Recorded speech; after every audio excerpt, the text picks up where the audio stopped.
Did you know that Dance of the Sugar Plum Fairy has a remix version? Well, it does. Merry Christmas, everyone. Yikes. It really warmed my heart when one of my BFFs sent me a Bitmoji text on my B-Day. Modern times, man. Serious question, though. What do street cleaning trucks actually do? Nothing. Dude, taking out the trash bins each week is the worst. The worst. Have such a good day.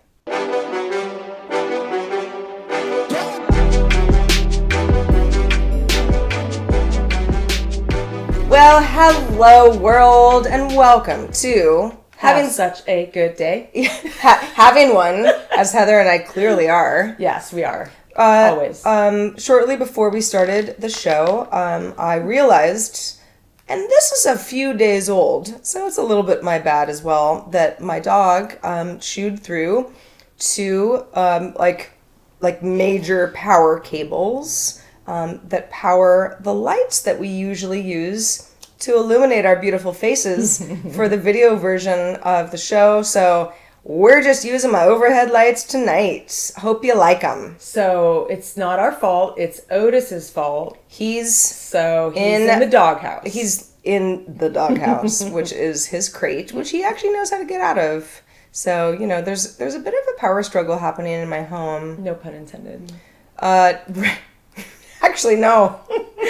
I'm a poet and I didn't even know it. But yeah, so it's been quite a week. However, what we hope is that if you've had quite a week, you're happy to be part of our little show here, because what we do is try to cover funny, interesting, infuriating, and all of those sorts of things about life and the internet and all of the weird news that we're absorbing each week, and make a little sense out of it. Try to find the humor in it. Together, try to find some humor in the stuff that isn't even really all that funny. Totally.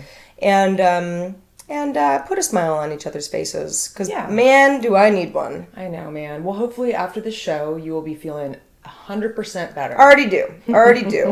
Glad to be here. It's going through those cold opens that sort of cheer us up, I think. Sure, and no one knows what that means. No. We're TV people.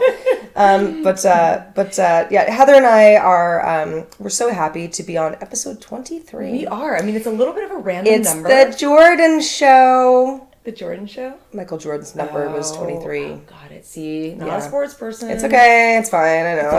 As I threw it out, I was like, she's going to look at me like, what's that mean? Well, you know, I relate to 23 because I also turned a year older this past week, and we're not going to talk about what age I turned. Don't matter. But it's one of those random numbers. Age ain't nothing but a number. It's very true. But you know, when it's like a random number, when it's like, this is sort of like just a whatever. Yeah. It's, 23 is a good hint to where I'm at age wise, but is it? Just kidding. Maybe 33. Yeah. Anyway, palindrome birthdays, very important. Man, I'm coming up on one as well. Well, I mean, it'll happen again. We'll get there eventually. We'll get there eventually. Yeah, you'll blink your eyes and it'll be October again. It's funny. I find myself. And this is no dig against anybody who is younger or older, but I when you're so kind of caught up in your own little life and what's good and bad, and it's all very important because it's yours. Yeah. And someone would be like, well, wait till you turn 60. That happens to me all the time. Or someone younger will be sort of like, life is hard. And I'm like, are you even kidding me? You're 29. No, you might as well be an infant. and both of those things are unfair. Yeah. Like that kind of like ageism in either way. I really try not to do that, but it is hard not to feel sort of slighted when you're like not wise enough to, be part of the conversation, or you're the person who's like, you're not wise enough to be part of my conversation, you little baby. No, it works both ways. Totally. Yeah. I wanted to pitch out our bonus topic. Please do. I wanted to mention the one that won today, we're not going to do because we're actually going to talk a little bit about this in the show itself. This one is, do you say yes too often when you mean no, and why? And I know that you struggle with this, and we're going to unpack it a little bit coming up. But the one we're going to talk about at the end of the show, for all of you $5 and above patrons, is what 3 books were life-changing for you. Ooh. So stay tuned for that. Ooh, 3 books. Okay, so yes, and for anybody who might be joining us for the first time, real quick, we are completely community supported, and the platform that we use is patreon.com, patreon.com/have such a good day. That's where Heather and I we live. That's where we live. We do. And one of the perks that we offer to anybody who gives us $5 or more per month, which we hope is a nice, solid, fair number, we give them a little bit more show. So that's our bonus topic that we'll be getting to a little bit later in the show. But for now, let's get into how this week has been. Yeah, I think I alluded a little bit to the fact that I've had a bit of a trying one. I've heard a little bit about it, but I would like you to tell the world. Let's discuss this. Tell the world. So I will spare you some of the more gruesome details. The gruesome details. Heather and I both are freelancers, as many of you are that have written into us and given us feedback and are in our Discord, and I know that we share some of the struggles with a lot of folks. In particular, I'm starting to find that the sort of chaos of being a freelancer is overwhelming to me sometimes. Yeah. Sometimes I'm okay. Sometimes I'm like, oh my gosh, how does anybody do this by themselves? Without a partner or an assistant, or just like, I don't know, and I'm also just, whatever. I tend to not be the best person as far as organization goes. It can be very isolating too. Well, I think that can be problematic. I think working from home is, and I've talked about this with so many folks many of them podcasters as well, or, people who are, I don't know, they're artists or, designers or, creative types, or for whatever reason, they have the comfort of working from home. And I am so happy to have that, because you get up in the morning, you make coffee, you do your thing. It can be really My good. office is this table. It's like, it's very freeing, but at the same time, sometimes I'm like, I need to get out into the world. It's kind of like anything. Like, there's just no perfect thing at all in the world, so there's always going to be this evil side, Right. But it's funny, I try to at least go to a cafe for part of a day every week, but the problem with that is that I'll get up and you have this routine where I make my coffee, I sit in my little sunny spot, and I like it, and I get kind of attached to it. Right. And then it's like 1:00 and I'm like getting antsy, and I'm like, oh, I should have gone to the cafe. I'm still in my, my running pants or whatever. And, I think sometimes I feel like I have to get up and shower right away. Get ready, put a little makeup on. If I don't right away, it derails from there. Because then you're sort of like, you're pretending it's a Saturday, but it's like, you have shit to do. I know. And then I'm like, it'll be after lunch. I'll make dinner, I'll make breakfast, lunch, and then dinner at home, and I haven't left the house, and it's a spiral. Well, on that topic, because Heather and I, as all of you know, anybody who's familiar with the show, if you're new, welcome. Please listen to our back catalog to learn all about our lives. But back catalog. Heather and I both recently moved to the same neighborhood, but from different neighborhoods. We both lived in different parts of Los Angeles, and we're kind of getting to know the whole deal. And I particularly because I work from home a lot, it's like I've been really trying to make an effort to meet new people, have new routines, and do stuff that's not just work based. Yeah. Because if I don't do that, I'm gonna sit at home all day, every day, 7 days a week. And wither. Because there's always something to do. Well, I'll just be working. Yeah. When people say like, oh, it's Friday, what are you doing? I'm like, ha ha, that's funny. I'll be up at 6 a.m. tomorrow on Saturday, and I will work like it was Monday. And I want to, hopefully have a little bit more fun than that. So when you meet people, especially when you're a single person, And sometimes there's the, not expectation, but the potential hope that you might find this person to be the most wonderful person in the world. There's so much kind of like build up and expectation and some pressure and some disappointment. Sure. If it's kind of just not this like fantasy that you were, that man, you built up yeah. for 15 minutes before you met them. I'm speaking generally. I certainly don't want anyone to think that I'm speaking about anyone specifically, but I do think that there is something to be said about, meeting somebody where you think like, okay, well, you know what? You're not going to be my next husband, but I think you're really cool, and I'm glad I met you, and you weren't in my entire, my world spun without ever knowing that you existed before, but you're cool, and you have a place here, and that's cool too. Totally. It doesn't always have to be like this one thing that you want. You put a lot of pressure that is sort of unnecessary, and it leads to expectations and then disappointment. I know that I do that to myself because I'm kind of a romantic, and I'll have this sort of I'll have like I'll fast forward the movie and like have this fantasy in my head, and then it's like it's not like it at all. Like it's completely different. Yeah. But I love the reflections with like a new person because it's so great to have your friends and your people who you have history with. They're so valuable. But when you meet someone new and it's exciting because you're just getting to know each other. You don't know about either person's flaws or, so there's an excitement level, and a lot of people don't meet new people as they get older. Right. I think that it gets harder and harder to meet people, and friends, and lovers. Yeah, I think especially because, I know you share this, or at least have over the years. It's like I have friends who are married with children, and they'll say like, Sarah, like, how's everything going? How's the dating life? Yeah. It's like that's the number one thing. Like, is that going well? Because if not, you're a loser. Pretty much. No one says that. Yeah. But sometimes you kind of feel like, oh, that's the thing that, like, if you have, like, something good to say about that specifically, then, like, everyone's happy for you. Otherwise, they're like, oh, we'll hang in there, little kid. Yeah, and, sometimes things happen to people and they lose everything. They lose their lover, their friend, their job. And everything's, everything goes tits up, as they say.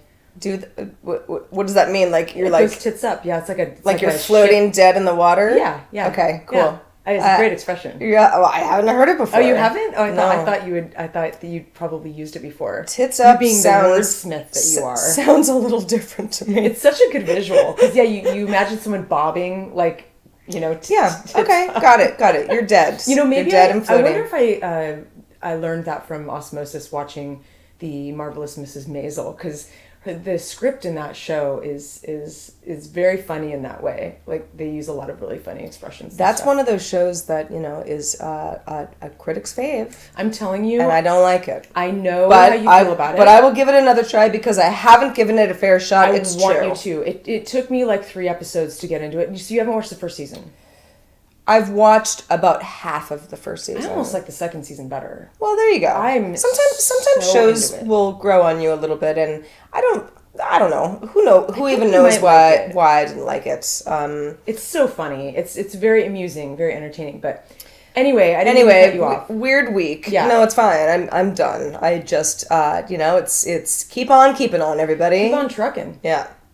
How about you, Heather? How's your week been? It's been a little better, I think, because I came off of kind of a fun birthday weekend, which included you in every last hour of festivities. Hey, man. She was like a serious, like, road warrior this weekend. I mean, she was out and about with me. It was fun. Insisted on birthday fun around the clock, and I was very, very grateful. We had a lot of fun. It was good. Yeah. And so I think it eased up on the pressure of the week because my birthday was on a Monday and I had like kind of a nice, chill, not stressful day. And so it kind of set the tone for the week. But I mean, I've got a lot on my plate. So there's, a lot has happened this week. It's funny today, speaking of one of those days where you're stuck at home and you're like, you start getting so anxious because you're still in your home pants and the sun has been out. Like today was a beautiful day. It was like 75 degrees. It was actually quite warm. It was gorgeous. It was warm. I was overdressed on my way to get soup. I was like, it's like Me too. 75 degrees outside. Why am I wearing a jacket? I've been wearing this jacket. So my, I guess it's my stepmom, Nina, who I think she listens. I don't know if she listens like to every episode, but she is a $10 patron. She gave me this wonderful, you're going to be so jealous. You're going to want to covet this thing. She got me this really soft, like fleecy, black zip up like coat thing that you wear at home. It's like a sweatshirt and it like comes up pretty high so you can like, and I wear it in my house and I'm telling you, it's just the most amazing thing ever. It's just decadent. Oh, it's so decadent. Yeah. Mm-hmm. Anyway, I've been wearing that and you know, it was a little warm today, but my point being is I was like, I'm going for a walk. I wanted to go for a run, but I thought, you know what, I'll go for a walk. And I went on this lovely little tour that I had never explored this one area of our neighborhood. And I came across this, they were doing a music video shoot. And it was just cool. I mean, just to stumble upon this thing. And I sat there watching for a while. They had about like 10 old kind of low rider, but like super cherry cars that were like bouncing, you know, they were doing the whole hydraulics and it was just, I am familiar. You know, see, if you don't leave the house, you don't get to see stuff like that. So, spontaneous walks whenever possible. I highly recommend, that's my advice to you, because you just never know who you might meet or what you might run into. I think it was kind of magical. I think that's very true. I've actually become, You're quite the walker. I'm quite the walker, as you know. And I know everybody in the neighborhood because I talk to everybody. Mm-hmm. And I don't know. More people should do stuff like that, which is really funny because I definitely got that from my dad. But it used to embarrass me so much when I was a kid because my dad would be like, you know, like in the grocery line, he'd be like, "How you doing today?" You know, because I'm old and in the way. Oh, my dad I'd be like, "Oh my gosh," or like at a restaurant, I'd be like, You're he says to like the waiter, like, "You're a great cook" or something, and it's like just the most hokey thing you can say, and I say it. Yeah. I notice myself saying it. It's like a knee-jerk reaction. You know what's so funny? Restaurants specifically, like I realize where I'm like, dad jokes, Sarah, dad jokes. Yeah. Where like someone will be like, "Are you all done with that?" And it's like a salad that I've completely decimated, and I'm like, hated every minute of it. I know, I see the same You know, and I'm thing. like, why are you doing and that? And it comes out without you even knowing it. You know, and everyone laughs, but it's so hokey. Oh, it's the worst. It's so corny. It's so corny. Ugh. Oh, we're just getting old. I know, seriously. We're all obviously very young and supple. Supple for sure. But old in the jokes category. Speaking of old, I wanted to talk a little bit, and you alluded to this earlier in the show, the whole idea of not being able to say no. Mm-hmm. Now, I've always sort of been a people pleaser, even though I'm also very difficult, so I'm like a really bad people pleaser. But I always want to say, if someone needs something, I want to be like, I am capable of that. Yes, I will. Like, I will. Like no hesitation. I will be the hero. I will do this. I will fix this for you. You know, all of that stuff. And it's become problematic sometimes, especially, you know, when you're talking about work. Mm-hmm. Because you take on things where you're like, I can do that. I can physically do it. I'm capable of doing it. But you run out of time. Sure. And then people are sort of like, hey, what's up? And you're like, oh, man. And then you feel worse because you've disappointed people. You feel people. worse. You disappointed people. Yeah. And then it turns into something where then you want to like make good so that people don't think that you're a flake. And it's an issue. Now, one of the things that I have a hard time saying no to is social events. Mm-hmm. And you might say, well, you know, what a terrible problem that you have, Sarah. You know, going to social events must be so hard for you. Yeah, poor you. But my extrovertedness has shrunk. Yeah, I've noticed that. Over time. And I like to be extroverted, and then I really like to not be. And it's a balance that has to work for me. So there was a New York Times article that was it was actually published a couple of weeks ago, but kind of made the rounds because it has a lot of holiday season stuff involved.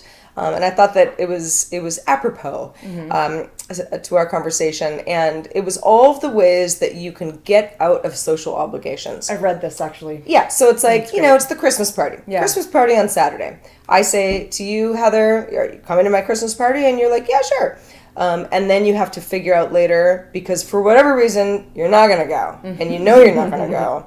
Why aren't you going to go? What are your excuses? Yeah. And it goes through, and I'll go through these quickly. Number one, be honest. I really need a night in. Easy enough. Easy enough. Fine. Great. Someone might be a little hurt by it, or they might totally understand. Number two, be vague. I like this one. That sounds so fun, but I'm working on stuff. Yeah, that's good. Now, I do this a lot. Yeah. And it's not a lie, but I don't need to get into the details of what I'm working on. I just want you to know I'm so busy, I cannot come. I'm so busy, and I'm being vague about it. Number three, just ghost. Yeah, I'll be there. And just don't go. Now that I don't recommend, unless you're really in a bad way. It depends on the friend, right? If it's a good friend, you don't want to do that. But it's just something that we've probably all done. Number four, just lie. I should go to the doctor. I think I'm sick. These are great. Right. Okay, now we're getting a little, now you gotta lie on your conscience. On your conscience, exactly. Number five, make it their problem. I have a lot of stuff to do and I'm kind of freaking out. And then, do you have a moment to talk? Oh, okay. And then it turns into like, you're having a party on Saturday, but like, I'm freaking out and like, now I need you. And you'll be like, please don't even come. Oh my God. Just, get some rest, right? Okay. Number six, panic and mania. I can't right now. I can't go to your party, okay? Please leave me alone. You don't have to come. Okay, exactly. See? Right. Now you're getting it. Yeah. And so on. And the article actually has been very relatable. Weirdly controversial because, of course, there are certain excuses that you're like, no, that is super fucked up. Like, if somebody did that, like, that's super, like, if that's why they're doing it, just to, like, get out of saying that they're not going to come to, like, a social event, like, grow a pair, right? But I am guilty of all of these things at one point or another because it's hard to say no. It is. I think that what I do with my week, I have this thing, it's not even so organized, but it's like on the top of my brain, I'm always like, okay, I prefer to be home Mondays and Tuesdays and Sunday nights because then I like to watch my shows and stuff. But I make exceptions. Wednesday, we usually shoot the show, and that usually bleeds into the evening. Thursday, I like to go out. I like to have a date or I like to go out. Friday, I like to be home. Saturday, I like to go out. I like to have like something cool going on.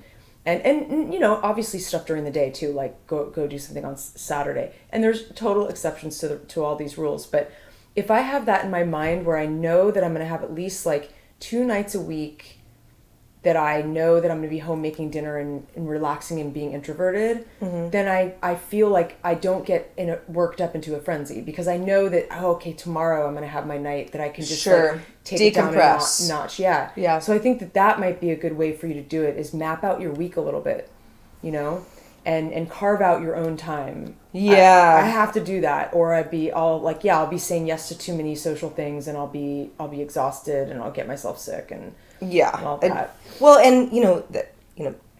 Ironically, it's like one of the excuses that we just ran through is like, I'm getting sick. I have gotten sick twice in the last, month. I lost my voice at one point. You probably heard it on a previous episode. Get sick. I have, from what I recall. I am, if there's anything, like, lots of things wrong with me, but if there's one thing that's good about me, it's my immune system. I don't get sick. I'm very healthy. Always have been. And I got sick a couple times within a month, like to the point where I was like, something's wrong here. Like this is an overextending thing that like really needs to be remedied. Yeah. And I think that a lot of people sort of say like, oh yeah, you're maybe your face is broken out. Oh, it's stress. Oh, you can't sleep. Oh, it's stress. And it's like, well, we all have stress. Like, how can you do anything about that? Well, the way you handle stress, actually, I think has a lot to do with that. Oh, yeah, absolutely. So I think we all have a hard time with stress. Yeah. that's again, when I have my carved out days, when I know in my week that I'm like, it's cool, I'll go out the next 2 nights, but I have to know that third night, and that actually really helps with my feeling calm, because I know that I'll have that reprieve, and I know that I can make it to then, Just hang on. Just hang on through this fun date. Anyway, so I wanted to, this is, big news. Wanted to run through this really quickly, but I don't know how much you know about the Rock and Roll Hall of Fame. I know it's in Cleveland. And it's also a sham. Okay. Which is, what does that mean? That. So, I have a friend who I've talked to about this a lot. I won't mention any names, but he gets very worked up about this because it's always been kind of like almost like worse than the Grammys and worse than these award shows where it's like there's so many people who get snubbed that like are just absolute shoo-ins, and it's all just kind of industry. It's very industry. Yeah. It's very like U.S. focused, so a lot of these like British bands like the Smiths and Kate Bush and Roxy Music and stuff, like they have not been inducted into the Hall of Fame. So it's very people are very up in arms about this every year. It's very show busy, it's all about money. I mean, it's not really a huge surprise. But it's sort of funny because there's a whole hodgepodge of, inductees that are elected like over the years. It's like really random stuff. It's like, Green Day and Bill Withers, that was from 2015. And well, I mean, I would argue both deserve to be in the Rock and Roll Hall of Fame. But like the variety of people, so Deep Purple, NWA, Linda Ronstadt and Kiss was in like 2014. It's almost comically, like it's funny to like Never see. Really liked Kiss. What about Linda Ronstadt? Liked her. No, I wasn't a big Kiss fan either. Anyway, I wanted to mention the inductees that I'm excited about for 2019 next year. The Cure is a huge one. I mean, it's kind of crazy that they have not been inducted. This has been a huge thing. Most people have been very shocked and dismayed that they are not already in there. Def Leppard, which I used to be a big fan. Janet Jackson, Stevie Nicks. She was already inducted in for Fleetwood Mac, so she's the first woman to become the first first-time Hall of Famer for two acts. Radiohead. Really? That surprises me. Someone hasn't gone solo before as a female, and well, okay, cool, good for you, Stevie. Radiohead, Roxy Music, and the Zombies, and there's other nominees that are shocking. Where like Kraftwerk, for example, Rage Against the Machine, Shaka Khan. There's a lot of ones that were nominated that a lot of people are upset about. So I also, I don't know, just to play devil's ad for a second. There are every single act or artist that you mentioned just now, I'm like, yeah, they deserve to be in there. Sure. Of course. Sure. But, if there's only so many places, it's like saying, there's so many good movies, like they're not all going to win Best Picture. And it's so subjective too. I mean, you have like, there's, a big voting group. A lot of the people are people who were previously inducted. So yeah, I mean, music is subjective too. Very much I think so. It's like, again, it's like you could say the same thing about like the Oscars. You might have wanted one movie to win over another because it was your favorite, but it wasn't theirs. And so I mean, we can argue about this, until the cows come home. But anyway, I'm excited about The Cure. More than anything, and Radiohead. Radiohead, I think, is very just like whatever. Radiohead not being in the Rock and Roll Hall of Fame is like, what is rock and roll even? It's insane. It's crazy. Calm anyway, down. Well, that's my story of the day. Well,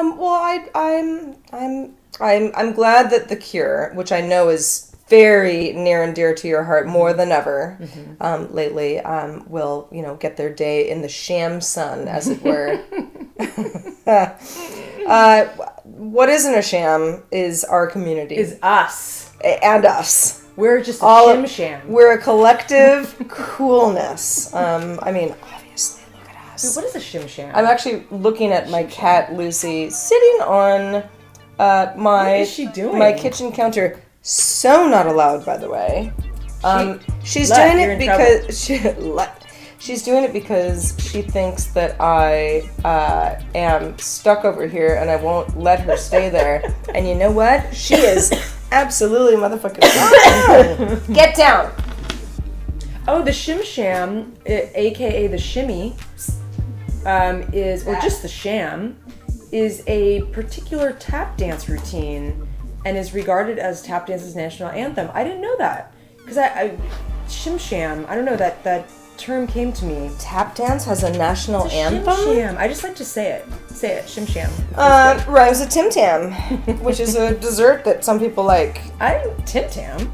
Yeah, it's a Canadian, like a Kit Kat type of a thing. I don't know. I'm talking out of turn. I don't eat sweets, so I don't know. But yes, Tim Tams might be Australian. I don't know. It's something that isn't American. Get it straight, Sarah. I know. Well, get real. Yeah. I'm just so nationalistic, Heather, that I just don't know what kind of like desserts people eat outside of the U.S. You know how that goes. Anyway, Patreon. To go back to the original thought, that Patreon is, you're our crew. Everyone who supports us on Patreon, we could not do the show without you. We love you so much. We really do. Not only helping us monetarily, which is the whole idea behind growing the show and making it more of a community effort and making it more of topics that we all want to talk about. Heather and I consider us your vessels. Exactly. I mean, you can email us and pitch ideas, and we do get a lot of ideas, and we talk about them on the show, but we're here for you. This show is not just for us, it's for you. And it is still a bit of a job for us. This is work for us. Yes. We put a lot of energy into this every week. This is fun. Of course. But of course there's more that goes into it, as anybody who produces a podcast or has tried to. And now that knows. Otis has chewed your production lights, I will be putting him out on the street. So if anybody sees a big dog, then, take him in. No, I'm just kidding. We'll get through it. Yeah, but so thank you to everybody so much. Who supports us on Patreon. If you haven't looked through some of our goals and our milestones, patreon.com/havesuchagoodday is a great place to start. If you just want to, keep it simple, havesuchagoodday.com is our email. Is our website, which we have links to Patreon as well as lots of others. Get to know the show, maybe listen to some old episodes, have some fun, and if you think you might be able to. Pony up $1 a month. Pony up $1 a month, as little as $1 a month. That's all we humbly ask. 4 quarters. And even if you can't do that, you know what you can do? Tell a friend. Yeah. Tell your mom. Spread the word. Tell your sister. Tell your niece. I don't know. You probably have a family member that would like the show. Exactly. Yeah. You want someone to have a good day? Well, then bring them to us, and we'll help them have such a good one. Hey, so Heather, this one is a little. I like to do a little tech check-in, right? Because the rest of the week, That's your thing. I report on a lot of tech news, and I thought that this one might be kind of fun for some folks. Now, it depends on where you live, right? Because the whole scooter phenomenon is either. Has made a scooter wasteland of your neighborhood, or you're never seen one. Don't even know what everyone's talking about. It's funny, where I used to live in Los Angeles, in Venice, which is a neighborhood out at the beach, not too far from the airport, scooters, and it's very sort of bike and skateboard friendly, and people are not driving a whole lot. It's beach town. The scooter situation was out of hand. It's like that in West Hollywood too. Yeah, and not even in a bad way. I mean, it became a way that people got around, particularly if you don't have a car, but you might want to get somewhere a little bit faster, or not, walk for 30 minutes or whatever, and quite affordable, and easy to use, and Bird scooters, Lime scooters. There are a variety of companies, Uber, for example, Lyft, who are, all getting into sort of the, so maybe you'd want to hail a car every once in a while, but maybe you want to also hail a scooter. This is a hot market. So Google Maps will now add a Lime option. Now, Lime is a brand of scooters that are in certain markets around the U.S., and I believe A few in the UK, and particularly concentrated on certain college campuses, where the college is big enough where like it actually is like getting from class to class makes a lot of sense, right? Yeah, It would no, be totally. like a place where you'd ride a bike otherwise.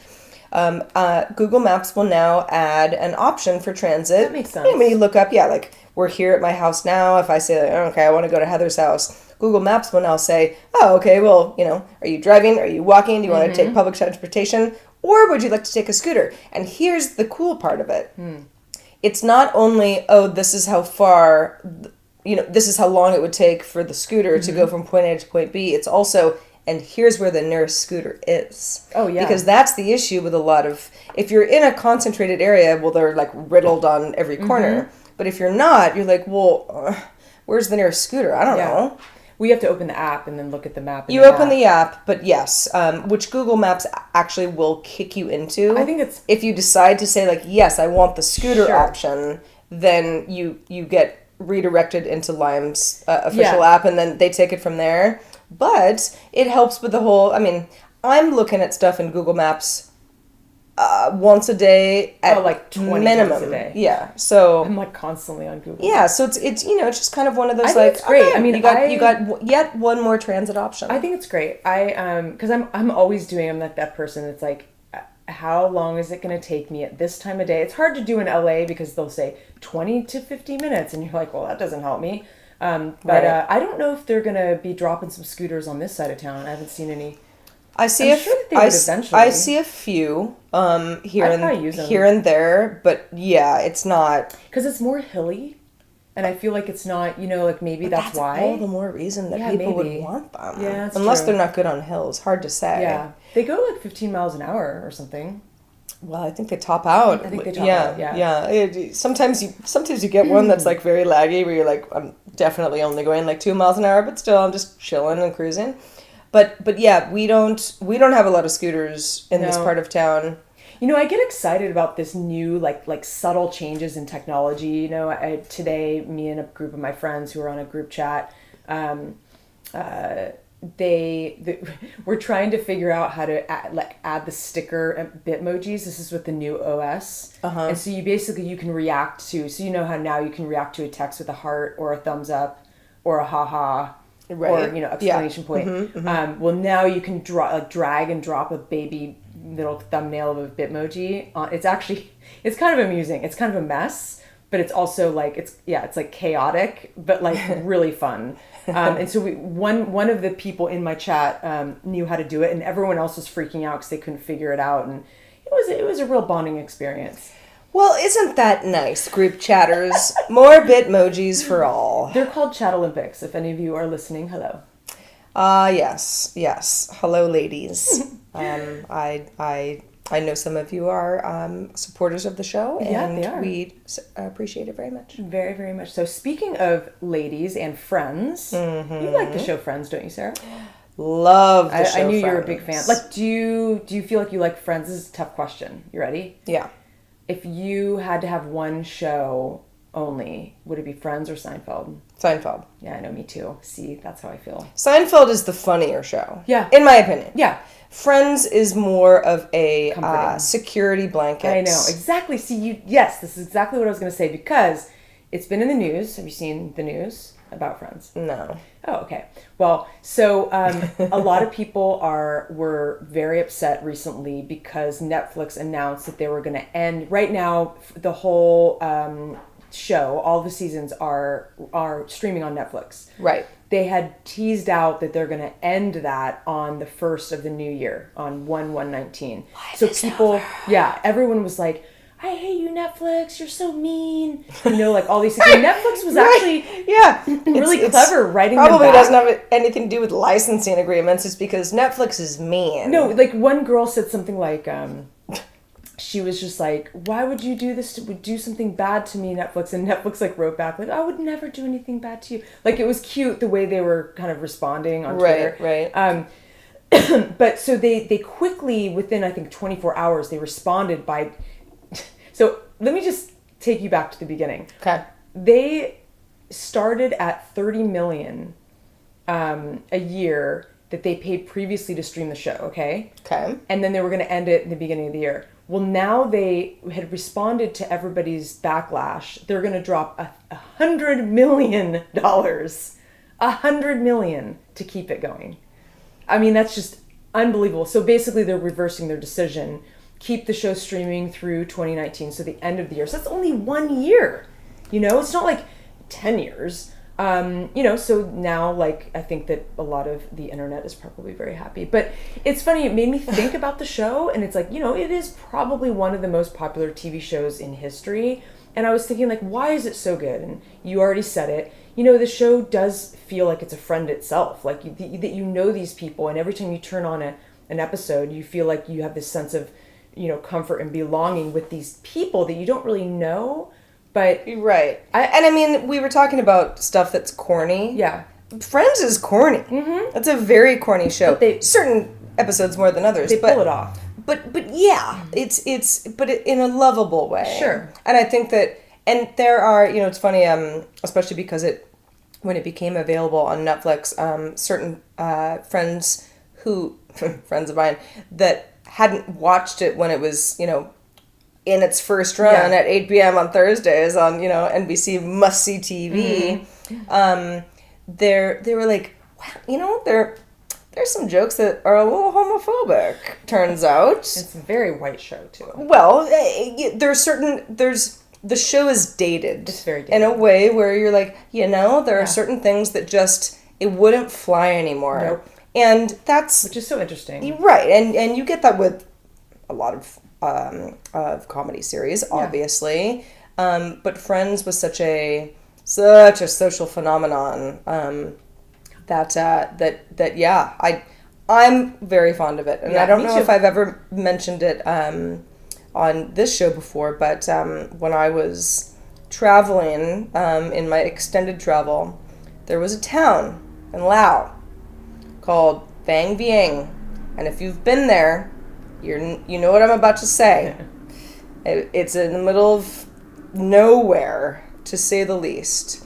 But it's a town that a lot of backpackers go through because there's a river, and you kind of like you know there's this whole thing where you like get into the river and just sort of like float downstream for the day. It's a really like beautiful part of the world and very outdoorsy. Mm-hmm. Well, and you know, besides that, the town is quite humble and there's not much to it. Mm-hmm. But there are a lot of kind of restaurant, you know, it's kind of, you know, I don't know, shacks that are all outdoors, and they have Friends playing on repeat. It's insane. And I'm not talking about like the one restaurant in town. There are more than that. There are 10, and they all play Friends on repeat. That's creepy. And it Especially is kind of creepy. Like, it is kind of creepy, but at the same time, and again, by the time that I got to this particular town, I had been on the road for a while, so who knows? Mm-hmm. Maybe I'd feel differently if it was like the first place that I was going on like a year abroad, but it was so comforting. Oh, I bet. You just had all these backpackers just like eating our soup and just watching Friends for like 9 hours. That's so funny. We stayed there for a few days and we're like, this is the most bizarre thing in the entire world and also really fun. Wonderful. Yeah, like, and it was all kind of like VHS types, you know, so like, you know, a tape would end, you know, and like eventually like we'd all kind of be like, hello, you know, it's like season 3, episode 7 it's time. like total like like more Friends, please, more Friends. So anyway, it's like a drug addiction. Seriously, that's so funny. Anyway, that's man, just the money that's being spent for content right now is quite shocking. Anyway, speaking of paying for content, $1 a month. We're making lots of residuals on the show. You know what isn't shocking? What we need to keep our show afloat. Yeah, that's true. Very little. It would be more than what we are pulling in currently, but not. It wouldn't even be like shocking how much we would need to just sort of, you know, get through the week. Right. I mean, it would all be I nice want is a little soup. Yeah. Okay. Actually, that sounds really good. I'm quite hungry right now. Oh my god, soup is just soup's my new thing. It's always been my favorite thing. I used to feel like, I'm like, you can't chew it. Soup. You put But stuff in it that you can chew. yeah, I'm all in on soup these days. I made an incredible bowl of soup today. And it's also hydrating. Oh yeah. So it's like it's food but also water. It's wonderful. It's the only way to live. You gotta have miso in your refrigerator at all times. I suppose so. It's super helpful. Anyway, wanted to do a quick little mention. If you guys aren't aware, we are on iTunes as an audio podcast, and we're on pretty much every other app. If there's something that if you're looking for us on a certain app and you don't see us, please let us know. And please email us early and often, as Sarah would say, hi@havesuchagooday.com. Very true. Listen to Heather. Send us feedback, and thank you in advance for helping us make the best show that we can make, so that we make your lives a little bit better every week. And you have such a good day, because that's what we strive for. We know it's a challenge. Because life is hard, man. Gotta take out those garbage cans every Tuesday. Take out the trash. It was running over my feet. Man, it's rough. It's funny. I hope no one ever sees me do that, because I really struggle. I don't have to do that, thankfully. A nice older gentleman who lives on my property. Very jealous. Is our trash sensei. But it's funny. When you said that, taking out the trash, it reminds me of someone that we used to work with. I won't call you out, but they used to be like, when they were mad at somebody, time to take out the trash. That's hilarious. And I would always be like, I know who you're talking about.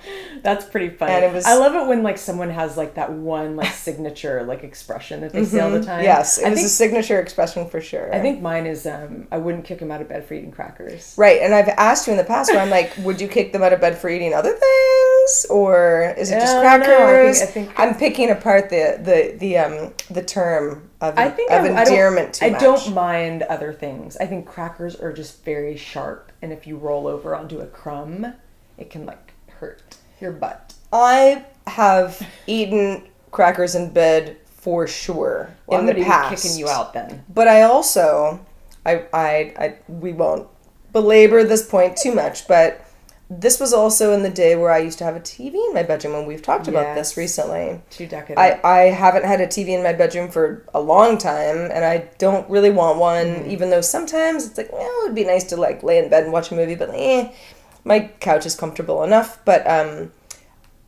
without a TV, I'm not eating in bed. I'm just not going to. No. Like, there are no crackers in my bed. I will kick you out of bed for eating crackers, because crackers are not allowed in my bed, period. No, totally. And it's like, you just inevitably spill. I mean, I feel like they're like, it's like a feng shui thing. Like, just don't eat in bed. Like, bed is for sleeping and other activities. Feet should not be pointing at the door, and don't eat crackers in bed. Oh, is that true? The feet shouldn't be pointing the door? Oh, yeah. Oh, no. Well, wait, does it have to be, you mean you're talking about aligned with the door? What if it's against a back wall? I know what you're talking about, because I know what your bedroom looks like right now. Am I okay? You're okay. I don't it's know how it's not, I mean, it's acceptable, but it's somewhat frowned upon. Oh, no. That's not good. Your feet should be pointed at your closet rather than the front door, because it's like it's a flow thing. They built it wrong then. Well, but that's their fault. Whatever. Okay, well, I'm not going to get the bad mojo then. No. All right. Let's put a fork in this one. We got a bonus topic to get to. We're done, except for the bonus topic, folks. Stick around. There's more to come for everybody else. Thank you so much for watching and listening. I'm Sarah. I'm Heather. And we'll see you next week. Have such a good day.